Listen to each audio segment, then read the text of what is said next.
Welcome back. પ્રગતિબેન, તમારે હરાવવું છે ભાજપને અને તમે લડી રહ્યા છો સપાની સામે, બસપાની સામે, વામપંથીની સામે. તમે નક્કી કરી દો કે તમારે ચૂંટણી લડવી કોના સામે છે? દેવાંશી, અમારે ભાજપને હરાવવું એવી વાત નથી. અમારા માનનીય રાહુલજી અધ્યક્ષશ્રી છે, એમણે પણ કહ્યું હતું કે અમારે ભાજપ મુક્ત ભારત જોતું જ નથી. અમે તો એવું ઈચ્છે છે કે ભાજપ છે એ વિરોધ પક્ષમાં રહી. એટલે ભાજપની સામે લડવાની વાત ને એવી કઈ નથી. એસપી, બસપા બધું જે કઈ છે, તો એક વસ્તુ તો છે દેવાંશી, કે 5 વર્ષમાં મોદીજીએ અને ભારતીય જનતા પાર્ટીએ જે વાતો કરી હતી, જે વાયદાઓ કર્યા હતા, મને ખાલી એટલું નથી દેખાતું કે અત્યારે હમણાં થોડા દિવસ પહેલા દેવાંશી એકવાર સાંજે સોડા પીવા ગઈ, ત્યાં બધા યંગસ્ટર્સ બધા ઉભા હતા. મેં જનરલી પૂછ્યું તમે શું કરો છો, તો બધા બેરોજગાર હતા. જે 25 વર્ષથી 27 બેરોજગાર એટલે 2 કરોડ ને તમે બેરોજગાર હશે કે જૂની હશે સવાલ તો છે વાત નહીં એટલા માટે કે હું આંકડા આપો આપણે રોજગારી ના આપો. ઠીક છે, એનએસએસ નો રિપોર્ટ રોજગારીની વાત કરી હતી 2 કરોડની, એ લોકો સુધી પહોંચી નથી. ખેડૂતોને પાકના વીમા નથી પહોંચ્યા, સિંચાઈનું પાણી નથી પહોંચ્યું. મનમોહનસિંહજી કેટલા આપ્યા? અમે પણ આપ્યા છે ને, અમે દેવું માફ તો કર્યું છે ને. ફરી દેવું કર્યું ખેડૂતોએ, ફરી દેવા માફી કરી. અરે પણ તમે ખેડૂતોને ગરીબોને ખેડૂતોને દેવા કરે અને ગરીબોને ગરીબ જ રહેવા દેવા માંગો છો. 5 વર્ષ તમારી કોઈ નીતિ, કોઈ યોજના ગરીબી ના દૂર કરી શકે ના. કિશનભાઈ હમણાં બોલ્યા હતા ને કે જામીન ઉપર છૂટ્યા છો, આમ છે. એક સમય હતો દેવાંશી કે જેલમાં ચોર જતા હતા, ડાકુ જતા હતા, મર્ડર કરતા હતા, એ જતા હતા, રેપ કરતા હતા. આજ છેલ્લા 5 વર્ષમાં કોણ જેલમાં જાય છે? આપણા પોલીસ ડિપાર્ટમેન્ટના લોકો જેલમાં જાય છે. આપણા સારા કોઈ વકીલો હોય તો જેલમાં જાય છે. આપણા જે સુપ્રીમ કોર્ટના જજો છે એને ઇસ્તીફા દઈ દેવા પડે છે. આપણા આરબીઆઈ ના 2 ગવર્નરોએ 5 વર્ષમાં 2 વાર ઇસ્તીફા દઈ દેવા પડે છે. એટલે આ મુદ્દાઓ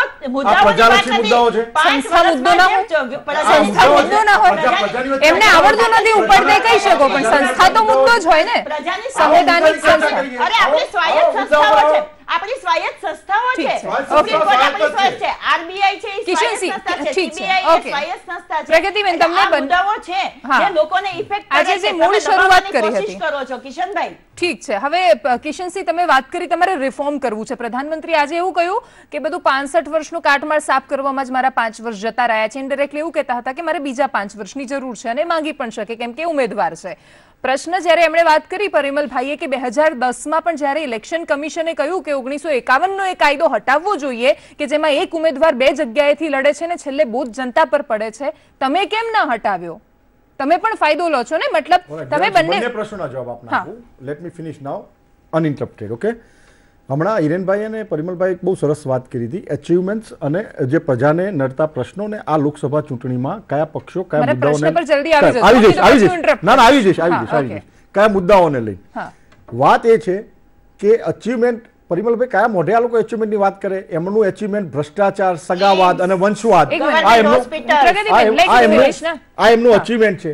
યાદ કરો દિવાંશી, દિવાળી પહેલાનું આ લોકો કોંગ્રેસ પાર્ટી એમ કહેતી હતી કે આ વખતે તો, અને રાહુલ ગાંધી બિચારા મહેનત કરે છે, વી રિસ્પેક્ટ, એ મહેનત કરે છે, પણ આ લોકોના પિત્રોડા જેવા દિગ્વિજયસિંહો, સલમાન ખુરશીદો, સૈફુદ્દીન સોજો એક સ્ટેટમેન્ટ આપી અને રાહુલ ગાંધીની મહેનતની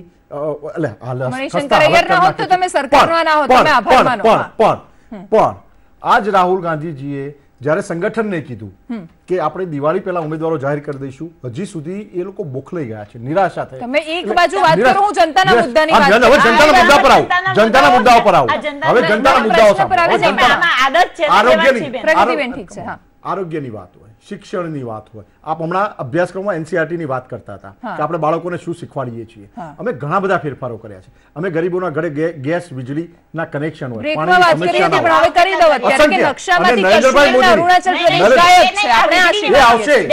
વીજળીની વાતો કરે છે ને, જ્યારે ભારતીય જનતા પાર્ટી સત્તામાં આવીને 15,000 ગામડાઓ બાકી રાખ્યા હતા. અમે વિકાસની વાત કરીશું અને અમે બહુ ઓનેસ્ટલી સ્વીકાર કર્યો ને આજે મોદી સાહેબે પોતે સ્વીકાર કર્યો કે ઘણા બધા કાર્યો કરવાના બાકી રહી ગયા છે હવેના સમયમાં. અને જ્યારે પ્રજાનું માનસ, આ દેશ અમે ચૂંટણી નથી રહ્યા, આ દેશની પ્રજા ચૂંટણી, મારો પ્રશ્ન શું છે, આ પ્રજા આ દેશની પ્રજા આ વખતનું ઇલેક્શન લડી રહી છે. ઠીક છે, કયા વિકાસની વાત કરે છે? 5 વર્ષમાં અમદાવાદનું નામ કર્ણાવતી ના થઈ શક્યું. અમદાવાદની સૌથી નાની 6 કિલોમીટરની મેટ્રો ચાલુ ચાલુ કરી, ખાલી ઇલેક્શન તમારા ઉમેદવારો ક્યાં છે? એમને અમારા ઉમેદવારોની વાત કરો, દિવાળી પહેલા તમે જાહેર કરવાના હતા. પાર્ટી જશે એવા ઉમેદવારો અમારા આવી જશે. મળતા નથી, ઉમેદવારો નથી મળતા તમને. અમને અમારી પાસે તમારે ઉમેદવારો શોધવા જવું પડે છે, બધા ના પાડે છે. અમારી સ્ટ્રેટેજી છે કે અમે છેલ્લા ટાઈમે અમે રિલીઝ કરીએ છીએ. તો રાહુલ ગાંધીને પહેલા કેવું હતું તમારી આ સ્ટ્રેટેજી બાબતે? તમારે હવે રાહુલજીને પણ ખબર જ છે અમારી સ્ટ્રેટેજી, પણ તમારે એ બિચારાનું પોતાનું સ્થાન નક્કી કરવા માંગે છે કે વાયનાડથી કમ સે કમ હું ચૂંટાઈ આવું. વિકાસની વાતો કરો છો તો 6 કિલોમીટરની તમારે મેટ્રોની શું કરવા કસુવાવડ કરવી પડી. ઠીક છે. પરિમલભાઈ, અત્યારે ઉત્તર પ્રદેશની વાત કરીએ, ત્યાં તો 80 બેઠક છે ને, જેમાંથી પ્રધાનમંત્રી ગયા ને 71 જીતી પણ ખરી ભારતીય જનતા પાર્ટી. કેરળમાં 20 બેઠકો છે, એમાં માત્ર 16 પર લડવાના છે કોંગ્રેસના ઉમેદવારો. તો આની વચ્ચે ક્યાં એ રણનીતિ થઈ, ક્યાં એ અસર પડતી દેખાય છે તમને? જો દેવનસિંહ, 2014 અને 2019નો ડિફરન્સ જો તમે નહીં સમજો તો ઇલેક્શનનું એસેસમેન્ટ પ્રોપર નહીં કરી શકો. અને હું માનું છું કે ચૂંટણીમાં રાજકીય પક્ષો એમની રીતે દાવો કરે કે અમે 26માંથી 26 લાવીશું કે 60માંથી 60, એ માની શકાય, કારણ કે એવું કરવું એ જરૂરી છે. It is a part of the strategy. પણ જ્યારે આપણે ન્યુટ્રલ એક દર્શકો માટે વાત કરતા હોય ત્યારે સમજવું જોઈએ. અમે લોકોની વચ્ચે છે, મહેનત પણ કરીએ છીએ. એ વાત સાચી. હું તમને કહું, હું ભાજપ વાત નથી બોલ્યો, હું જનરલાઇઝ વાત કરું. તમે એમાં સમજો, એમાં અરે જો સમજી લો, આ વખતે ભાજપ એમ કે અમે 72 સીટ લાવીશું તો આઈ ડિફર ઇન ધેટ. ગુજરાતની 26 ની વાત કરું છું. એમાં હું ડિફર થઉં. મારી વાત સાંભળો, મારે ન્યુટ્રલ એસેસમેન્ટ કરવાનું છે. હું એવું માનું છું કે પોલિટિકલ પાર્ટી કોંગ્રેસ કે 26માંથી 26 લાવે, ભાજપ કે માની શકાય, પણ ગ્રાઉન્ડ લેવલે વાત જુદી હોય છે. આપણે એની ચર્ચા કરવી જોઈએ. અત્યારે પરિસ્થિતિ એવી છે કે 2014માં મોદી વેવ હતો અને એવી રીતે ઇન્દિરાજીની પણ એક વખત લહેર હતી. આજે તમે જાણો છો કે રાષ્ટ્રવાદનો વેવ છે. એક મિનિટ, હું તમને કહું કે હું કિશનસિંહજીને શુભેચ્છા આપું કે 500, એક મિનિટ, હું કિશનસિંહજીને શુભેચ્છા આપું મારી વ્યક્તિગત કે 543માંથી 543 આવે, મારી શુભેચ્છા. એમાં હું એક સીટ ઓછી, પણ હકીકત હું મારી વાત કહું છું કે જે એસેસમેન્ટ છે એમાં એવું છે કે, અને આ વાત સાચી પણ છે કે હવે 80માંથી 70 જ્યારે સપા બસપાનું જોડાણ થયું દેવાંશી, એ પછી એ મેજિક ફિગર થઈ ગયો. અને મને પૂછો તો સંદેશમાં આપણે ચર્ચા કરીશું, પણ હું માનું કે 35થી 40ની વચ્ચે બીજેપીની સ્ટ્રેન્થ રહી શકે સપા બસપાના જોડાણ પછી. કોંગ્રેસને હું 2 ફિગરમાં જોઈતો નથી. પણ તમે જુઓ, આમાં ચિંતાની વાત કહી છે બંને પાર્ટી માટે, ભાજપ કોંગ્રેસ બંને માટે. જે આજની ચર્ચાનો મુખ્ય મુદ્દો જોવો જોઈએ, જે મોટા સ્ટેટમાં જેની પાસે વધારે બેઠક છે, ખાસ કરીને પ્રાદેશિક પક્ષો, પશ્ચિમ બંગાળ, તામિલનાડુ, તેલુગુ, આંધ્રપ્રદેશ, ઓરિસ્સા, તેલંગાના, આ બધા સ્ટેટ એવા છે જેમાં કોંગ્રેસ અને ભાજપ બંનેને ફાઇટ આપવી પડે છે ને પ્રાદેશિક પક્ષોનો દબદબો છે. કોંગ્રેસ માટે 2014 કરતા દેવાંશી અત્યારે સારી વાત કઈ છે કે પંજાબ, રાજસ્થાન, મધ્યપ્રદેશ અને કઈક અંશે છત્તીસગઢ, આ એમને ઘણી માર્જિનલી સીટો કમ્પેરેટિવલી ગયા વખત કરતા વધારી શકે છે અને 3 ફિગરમાં જઈ શકે છે મહેનત કરે તો. ભારતીય જનતા પાર્ટી માટે જે મારું એસેસમેન્ટ છે એવું છે કે અત્યારે સરકાર મોદી સાહેબ બનાવશે, ભાજપ સિંગલ લાર્જેસ્ટ પાર્ટી હશે, પણ 2014 અને 2019માં જો તમે મને પૂછો તો રાષ્ટ્રવાદના લીધે અને પુલવામાની ઘટના પછી ચોક્કસ ભાજપને ફાયદો થયો છે, એમાં ના નહીં. તેમ છતાં હું દેવાંશી, હિસ્ટ્રી એવું કહે છે કે જે બોર્ડર સ્ટેટ છે 1971માં જેટલી અસર ઇલેક્શનમાં પંજાબ અને રાજસ્થાન અને ગુજરાતને થઈ હતી એટલી સાઉથમાં નહોતી થઈ. અને આ વખતે પણ આઈ એમ ઓન ધ સેમ ઓપિનિયન કે કદાચ નીચે એટલી રાષ્ટ્રવાદની અસર નહીં બી થાય. પણ ત્યાં કોંગ્રેસ અને ભાજપનો ફાયદો નથી, ત્યાં ફાયદો છે પ્રાદેશિક પક્ષોને.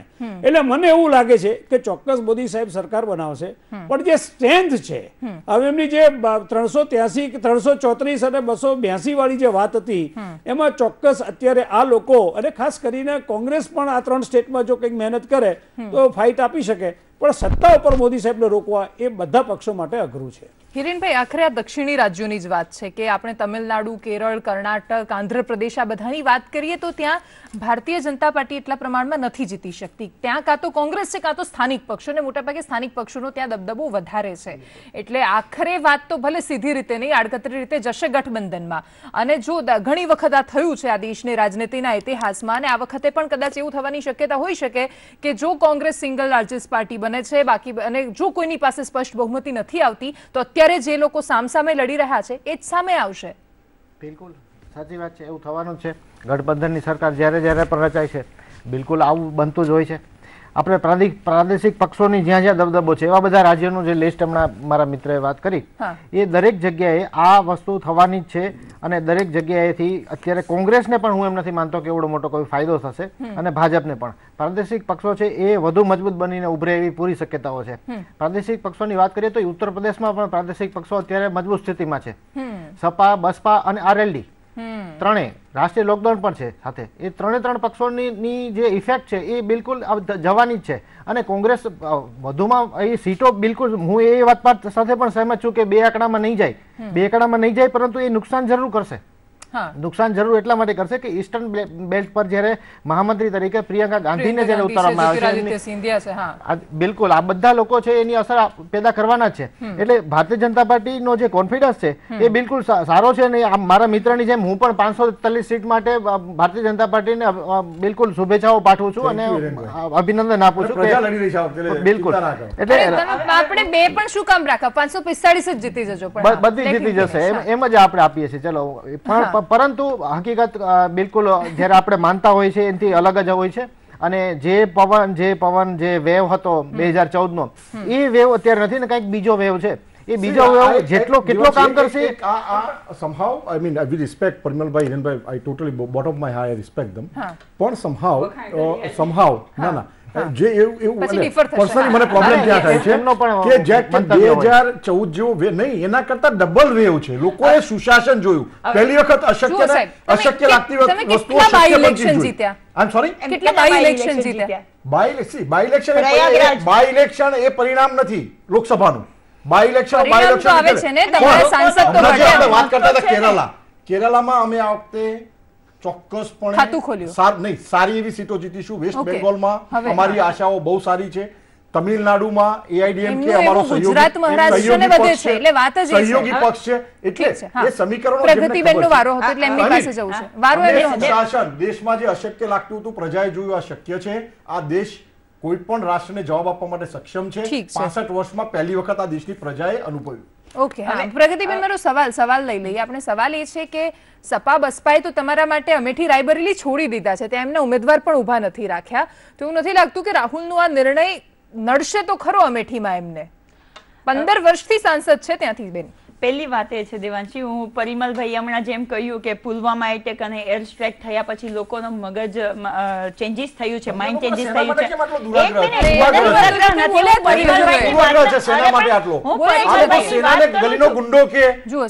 સંદીપ દીક્ષિત આ લોકો સેનાના સર્જિકલ સ્ટ્રાઇક જેને ડિફાઇન કરે તેમની સબૂતો માંગે. સર્જિકલ સ્ટ્રાઇક વાળા સાહેબ એમની પાર્ટીમાં છે. સેનાથી કેમ કોંગ્રેસ પાર્ટીને કોંગ્રેસ પાર્ટીના પ્રવક્તાનો વાંધો છે?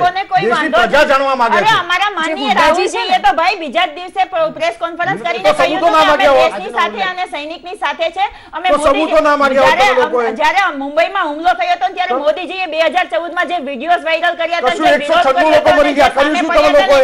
એ જનતાની સામે બધું છે. મનીષર કરાયા પાકિસ્તાનમાં જઈને મદદ માંગે કે અમને ભાજપથી બચાવો, મદદ કરો સત્તામાં આવવા માટે. હું ખાલી પરિમલભાઈને એટલું કહેવા માંગતી હતી કે પરિમલભાઈ એર સ્ટ્રાઇક અને પુલવામા હવે તમને સવાલ કરીશું, તમે કહેશો તમે મુદ્દા પર વાત કરો. એ સિમ્પથી છે.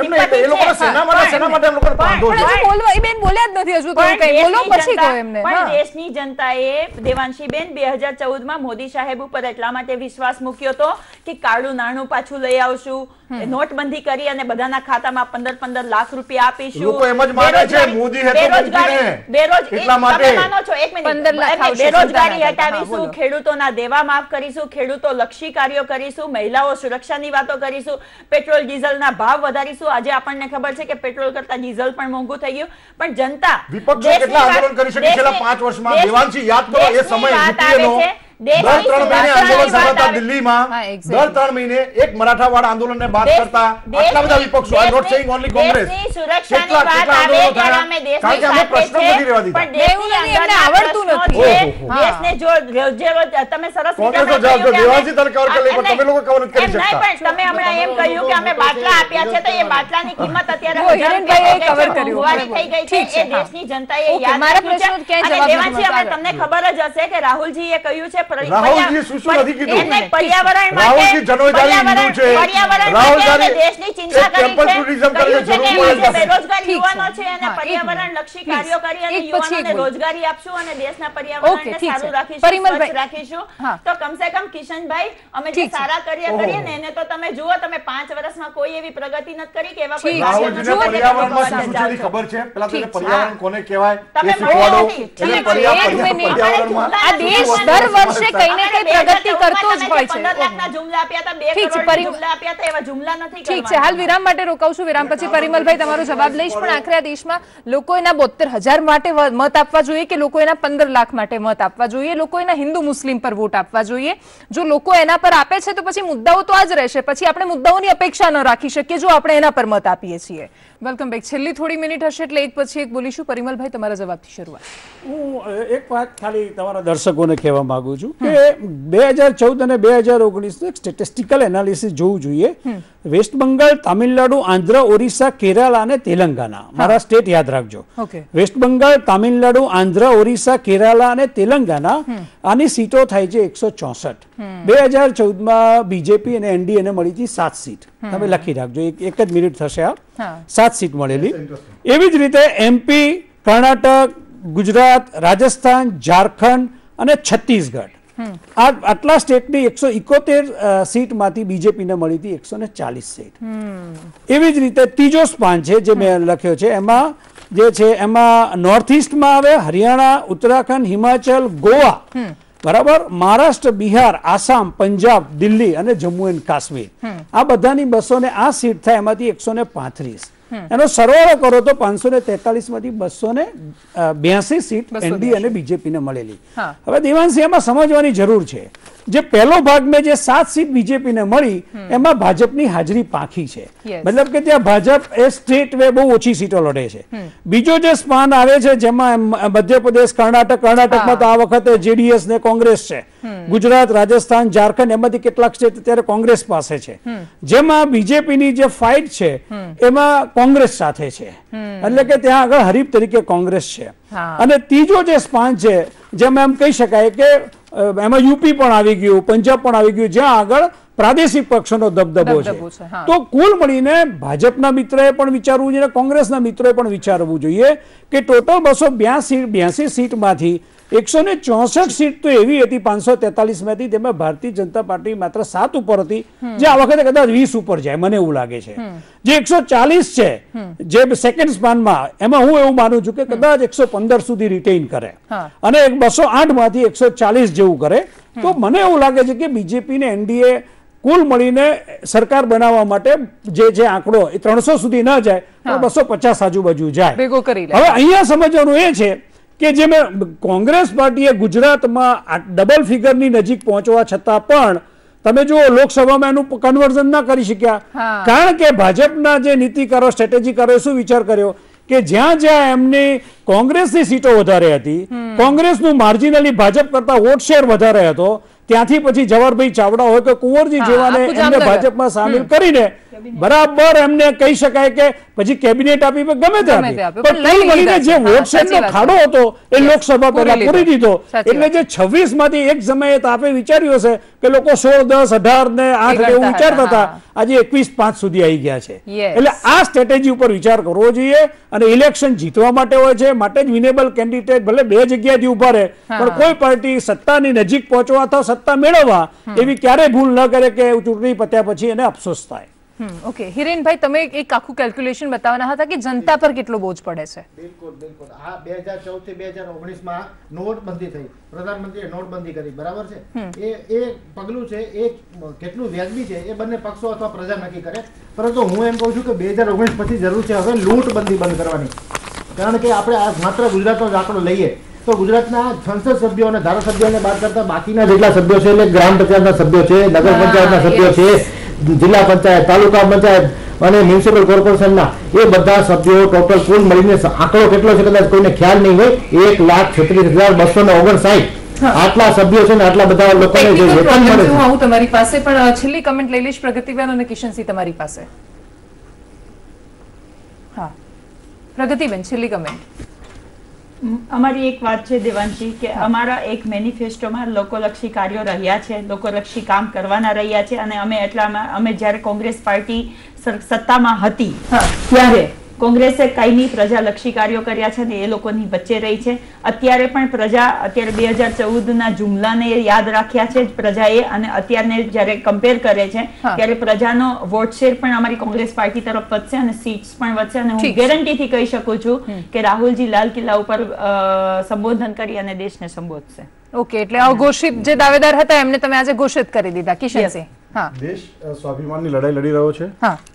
આ જે પાકિસ્તાની ભાષા બોલનાર તત્વો છે, દેશ વિરોધી ભાષા બોલનાર તત્વો છે, એમને ઉકેલે પ્રજા આપના દર્શકોના માધ્યમથી અમે ભારતીય જનતા પાર્ટીના કાર્યકરો વિનમ્રતાથી હંમેશા વાત કરતા આવ્યા છીએ મુદ્દાઓ પર. પ્રજાલક્ષી જે પ્રશ્નો હજી પણ બાકી રહ્યા છે એના ઉપર ચર્ચા કરવા માંગીએ છીએ. આ લોકો આક્ષેપની રાજનીતિ કરે છે, પાકિસ્તાની ભાષા બોલે છે. દેશ સ્વાભિમાનની લડાઈ લડી રહ્યો છે અને પ્રજા સંપૂર્ણપણે એનડીએના 5 વર્ષના સુશાસનને જોઈ અને પોતાનો મત આપશે. ઓકે, હા, હિરેનભાઈ બાકી હતો એ પોઈન્ટ. હા, એક મિનિટ. હા, એક ખાસ મુદ્દો હું રજૂ કર્યો છે. ગુજરાતમાં જેટલા ધારાસભ્યો અને સંસદ સભ્યોને વાત કરતા પદાધિકારીઓ છે એની સંખ્યા છે 1,36,259 અને આ બધા સભ્યોને કેટલા રૂપિયા પૈસા મળે છે એની જરા હિસાબ કિતાબ જોઈએ આપણે. એક જ મિનિટમાં એ વાત પૂરી કરીશું. માનદ વેતન જેટલું મળવામાં આવે છે 2018ના વર્ષ પહેલા હતું 3,000 રૂપિયા, 2018 પછી છે 7,000 રૂપિયા, 3,000 નું સીધું 7,000. ટેલિફોન એલાઉન્સ 700 રૂપિયા છે એ 1,000 રૂપિયા થઈ ગયું.